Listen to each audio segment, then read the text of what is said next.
পৃথিবীতে যত কাফের এবং জালেম ছিল তাদের পতনের পরে বন্যা হয়েছিল, বৃষ্টি হয়েছিল। কেন হয়েছিল জানেন?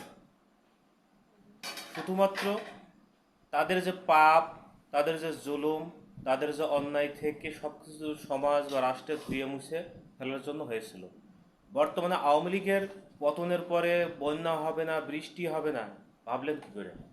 অবশ্যই বন্যা হতে পারে, বা বেশি বা তুমুল বৃষ্টি হইতে পারে।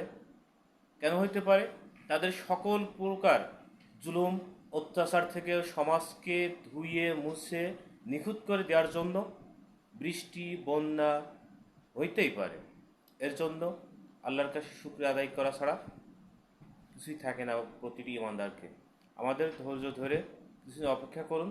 মানুষ একটু যদি ধৈর্য ধরে, এই জমিন এমন উর্বর হবে যে মানুষের ফসল আদি এমনিতে সার বা বিষ বাদেই আর ফসলের উৎপন্ন হবে।